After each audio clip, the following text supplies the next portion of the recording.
I was the first one to be picked up, so they put me in a cell.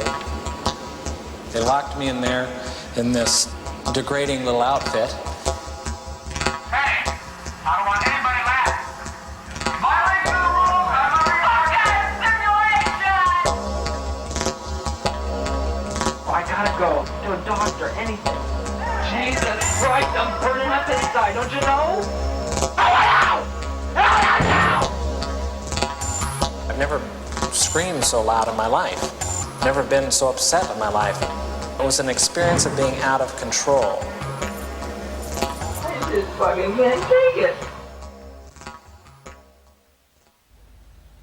Stanford University, Northern California, one of America's most prestigious academic institutions, and in 1971, the scene of one of the most notorious experiments in the history of psychology. I was interested in what happens if you put good people in an evil place. Does the situation outside of you, the institution, come to control your behavior, or does the things inside of you, your attitudes, your values, your morality, allow you to rise above a negative environment? The negative environment Zimbardo chose to test his ideas was a prison. He would convert the basement of the university's psychology department into a subterranean jail.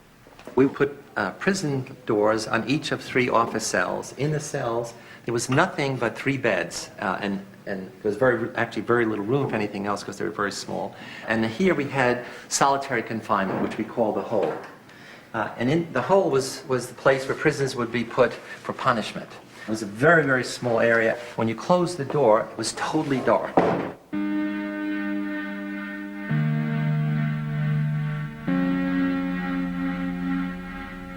All the guards wore military uniforms, and we had them wear these silver reflecting sunglasses. And what it does is you can't see someone's eyes, and so that loses some of the humanness, the humanity. In general, we wanted to create a sense of power. That is, the guards as a category are people who have power over others, in this case, power over the prisoners. A decade earlier, psychologist Stanley Milgram had also looked at how we respond to authority. In order to understand how people were induced to obey unjust regimes and participate in atrocities such as the Holocaust, he set up an experiment. Volunteers were told they were taking part in scientific research to improve memory. Would you open those and tell me which of you is which, please? Teacher. Where? Teacher. Separated by a screen, the teacher would ask the learner questions in a word game and administer an electric shock when the answer was incorrect. He was told to increase the voltage with each wrong answer. Cloud. Horse. Rock. House. Answer. Wrong. 150 volts. Answer. Horse. Experiment. That's all. Get me out of here. Get me out of here, please. Continue, please. Go right on. I refuse to go on. Let me out. He refuses to go on. The experiment requires you continue, teacher. Please continue. Participants didn't know that the learner was really an actor and the so-called shocks harmless. You're going to get a shock. 180 volts. Oh. I can't stand the pain. Let me out of You here. can't stand it. I'm not going to kill that man in there. I mean, who's going to take the responsibility if anything happens to that gentleman? I'm responsible for anything that happens here. Continue, please. All right, next one. Slow. Walk, dance, truck, music. 2/3 of volunteers were prepared to administer a potentially fatal electric shock when encouraged to do so by what they perceived as a legitimate authority figure. In this case, a man in a white coat. 375 volts. I think something's happened to that fellow in there. I don't get no answer.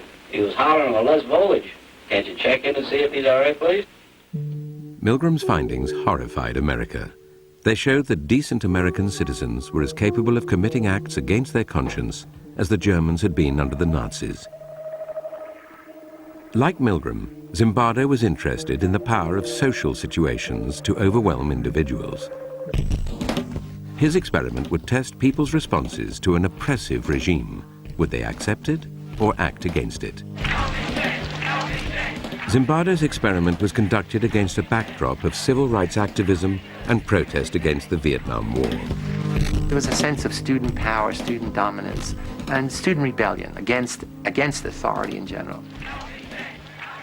It was from the student body that Zimbardo selected his participants. After passing tests to screen out anyone with a psychological abnormality, they were paid $15 a day. Each was randomly assigned to the role of guard or prisoner. It was a prison to me. It still is a prison to me. I don't look on it as an experiment or a simulation. It was just a prison that was run by psychologists instead of run by the state. I was 20, and that September I was going to college, and it would be nice to have a summer job, but there sure wasn't a lot of time left. And I looked in the want ads, and I found this thing which was just going to fit. It was just 2 weeks. Once you put a uniform on and are given a job to keep these people in line, you really become that person. Once you put on that khaki uniform, you put on the glasses, you take the nightstick. I was on summer break from my first year in college, and I was looking for a job. Had to choose between that and making pizzas. That sounded like a lot more fun. As well as running the experiment, Zimbardo took on the role of prison superintendent. He began by briefing the guards. I said, you have to maintain law and order. If prisoners escape, the study is over, and you can't use physical violence. You can create a sense of fear in them. You can create the notion that their life is totally controlled by us, and that there'll be constant surveillance. We have total power in the situation, and they have none. Prisoners were brought to the basement prison blindfolded to confuse them about their whereabouts. They were stripped and deloused. Of course, the guards started making fun of their genitals and humiliating them. And really, it's the start of what's known as the degradation process, which not only prisons, but lots of military-type outfits use that process.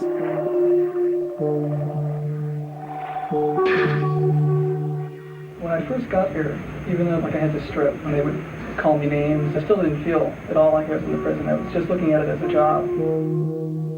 I recall sort of walking up and down the very short hallway, which was the prison hall, and looking in on the prisoners, and they're basically lounging around on their beds. I felt it was like a day in summer camp. The first day I said, this might be a very long, very boring experiment, because it's conceivable nothing will happen. I arrived independently at the conclusion that this experiment must have been put together to prove a point about prisons being a cruel and inhumane place, and therefore I would do my part, to help those results come about. I was a confrontational and arrogant 18-year-old at the time, and I said somebody ought to stir things up a bit here.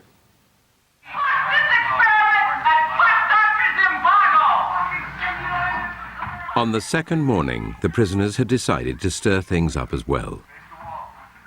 The guards found some of them had used their beds to barricade their cell. Prisoner 8612 was one of the ringleaders of the rebellion.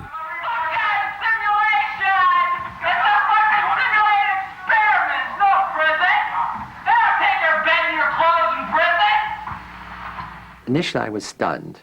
I didn't expect a rebellion because not much happened. I mean, it wasn't clear what they were rebelling against, but they were rebelling against the status, rebelling against being anonymous, against having to follow orders from these other students.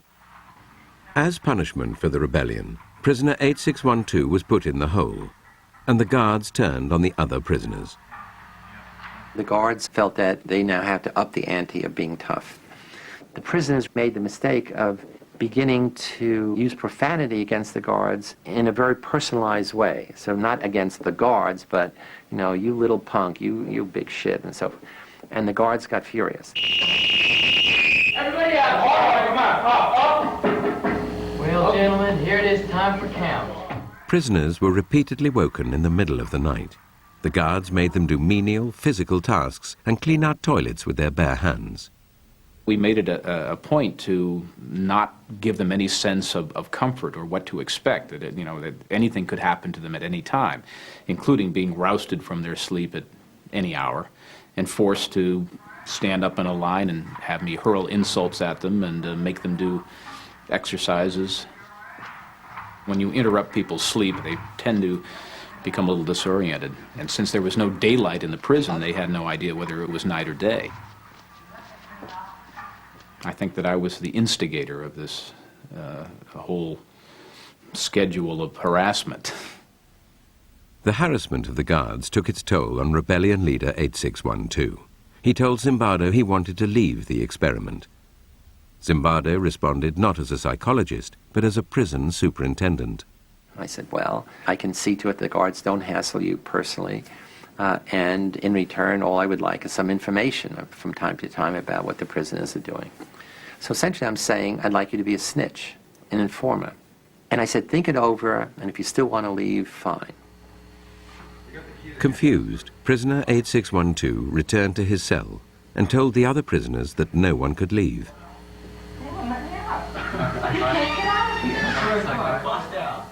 He believed that we wouldn't let him go, although we've never said that. But the fact that he was the ringleader of the rebellion, and he told the other prisoners, they won't let you leave. And that really transformed the experiment into a prison. I was told that I couldn't quit. And at that point, I just felt totally hopeless. More hopeless than I'd ever felt before. Soon after returning to his cell, prisoner 8612 started showing signs of severe distress. God damn it! Fucked up! You don't know, I mean, God! I mean, Jesus Christ, I'm burning up inside, don't you know? I just fucking can't take it. He came up with a plan that if he acted crazy, we would have to release him. I'm so fucked up inside. I feel really fucked up inside. You don't know. I gotta go. To a doctor, anything. I can't say that. I'm fucked up. I don't know how to explain it. I'm all fucked up inside. I want out! Now! It starts with make-believe, and then he's doing it and cursing and screaming and, you know, whatever that little boundary is that he moved across. Not that he became really crazy, but he became, you know, excessively disturbed. I mean, so much so that we immediately said we have to release him. As an experience, it was unique. I've never screamed so loud in my life. I've never been so upset in my life. And it was an experience of being out of control.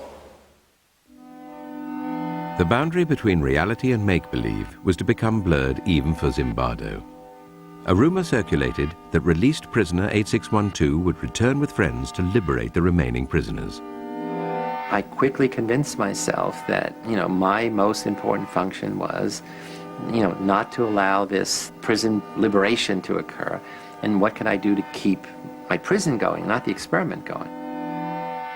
The prison was dismantled and the prisoners moved to another part of the building.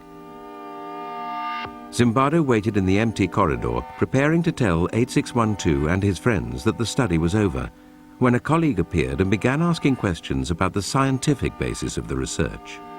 I'm trying to get rid of him. Then he says, what's the independent variable? I get furious because he doesn't understand that there's a riot about to take place, that this prison is about to erupt. I had totally lost this whole other identity of scientist, researcher, psychologist. The rumored jailbreak never materialized. The guards had dismantled the prison for nothing and had to rebuild it. They took their frustration out on the prisoners. They escalated again the level of control, the level of dominance, the level of humiliating behavior.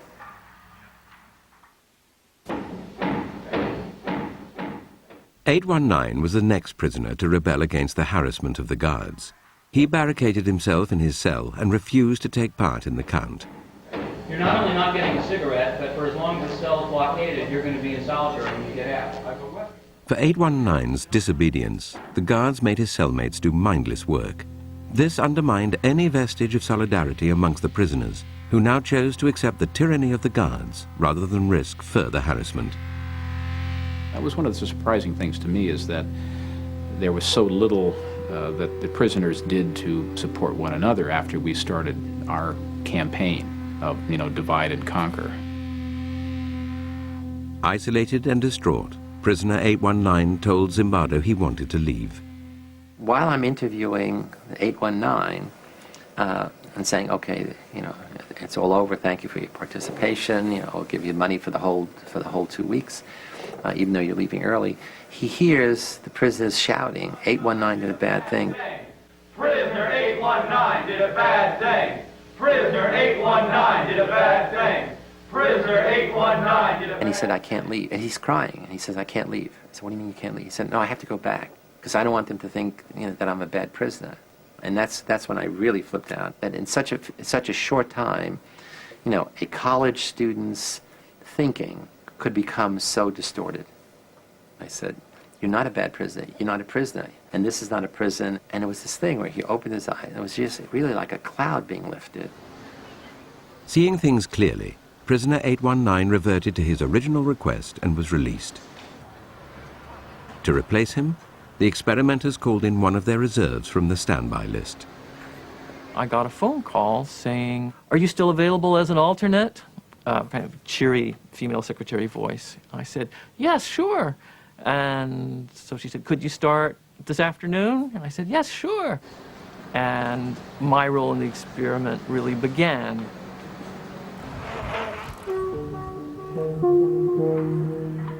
I was blindfolded and then stripped and supposedly deloused. He came into a madhouse, full blown.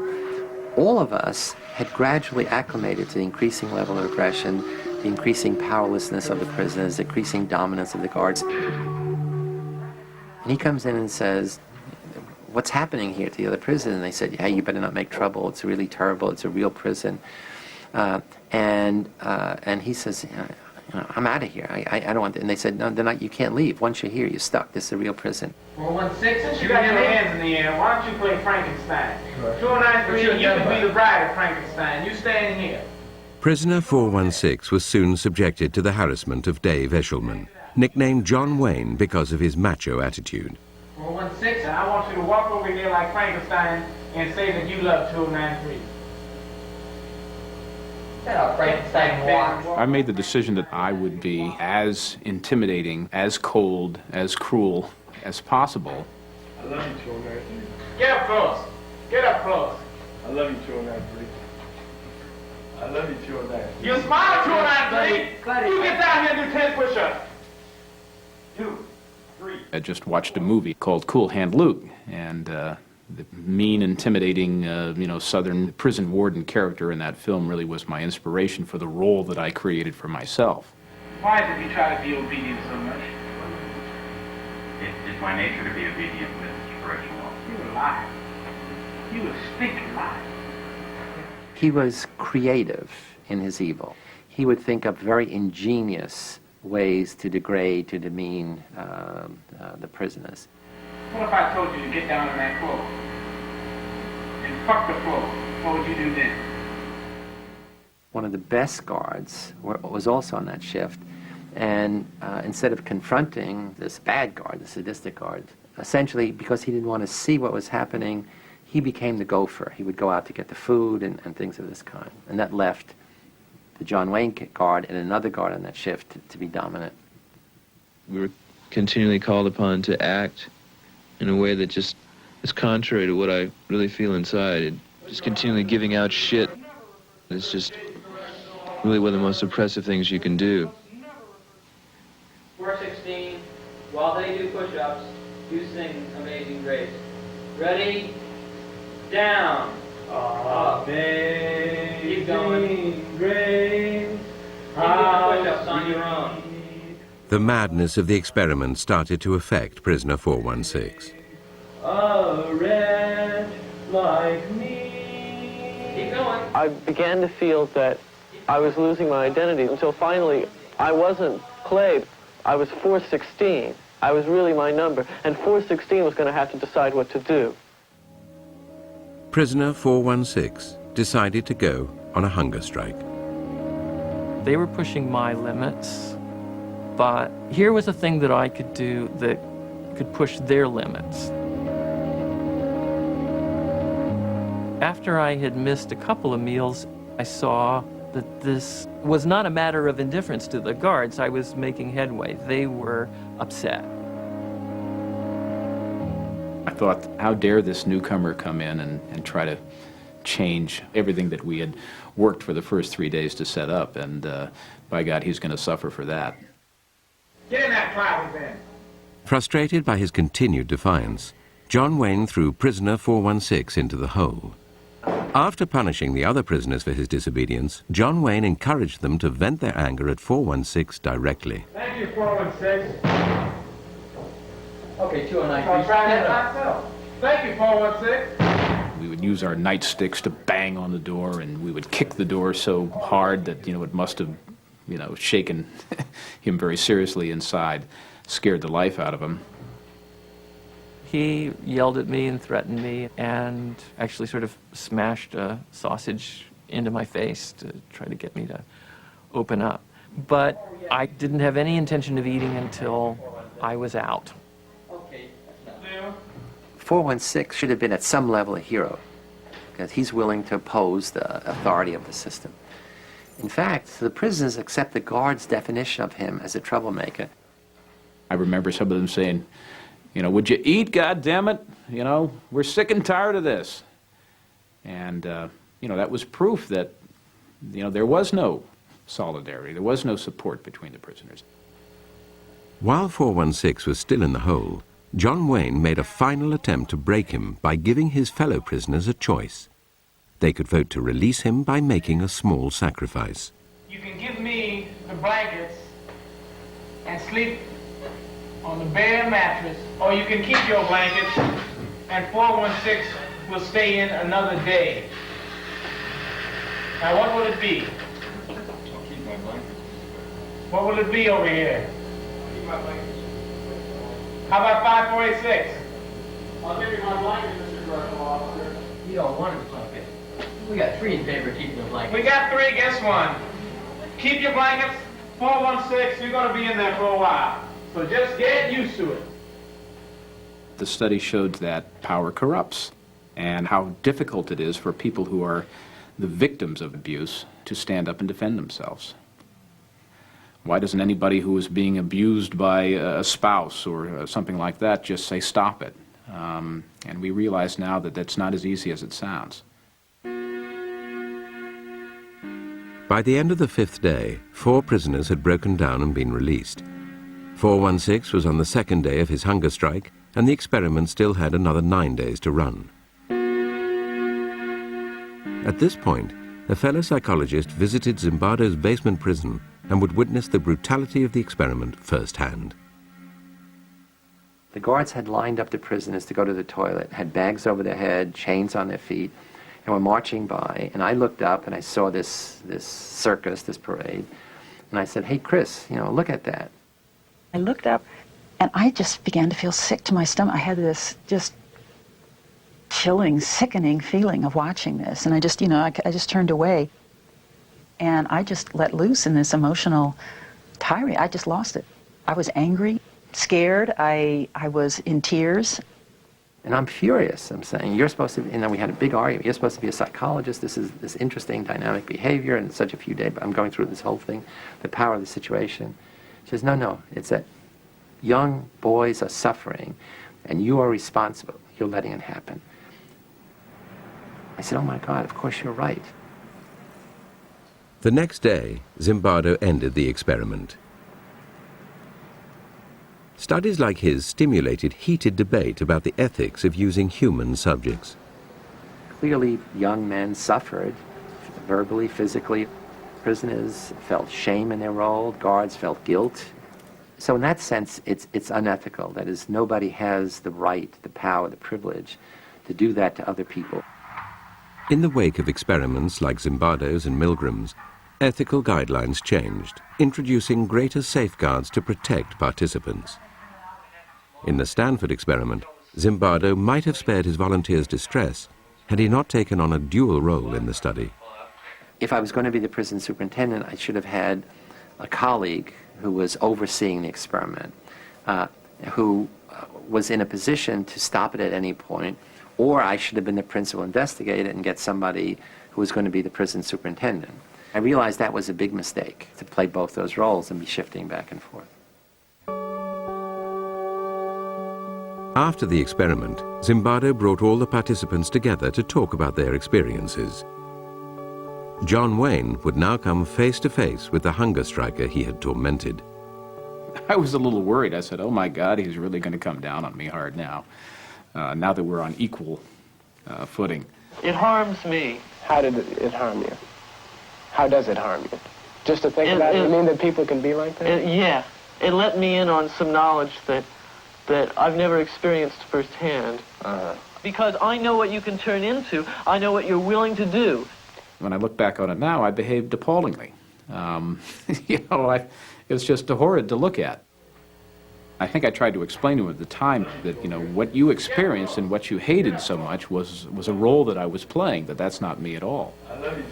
He was trying to dissociate himself from what he had done. That did make me angry. Everyone was acting out a part and playing a role. Prisoners, guards, staff, everyone was acting out a part.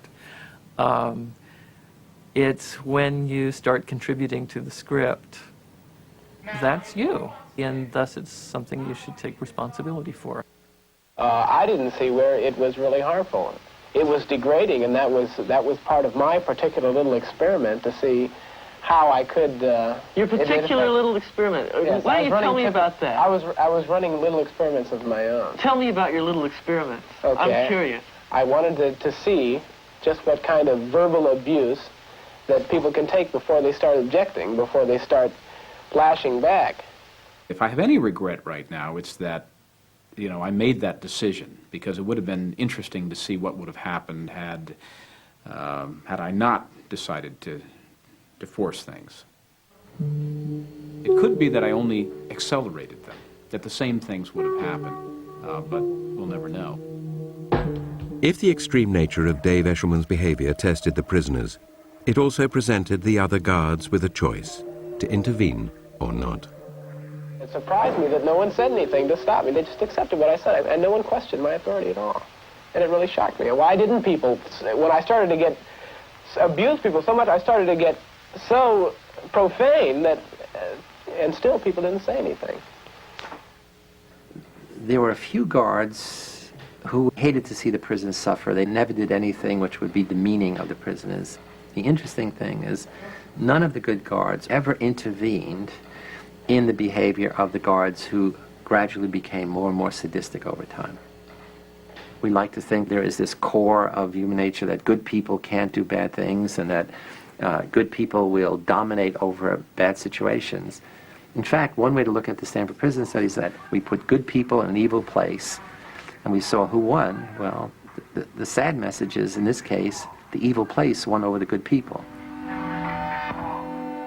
It did show some very interesting and maybe some unpleasant things about human behavior. It seems like, every century, every decade that we go through, we're suffering the same kind of atrocities, and you need to understand why these things happen. You need to understand why people behave like this.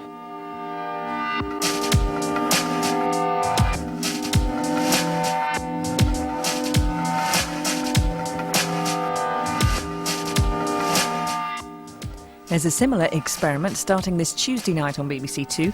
Details coming up next.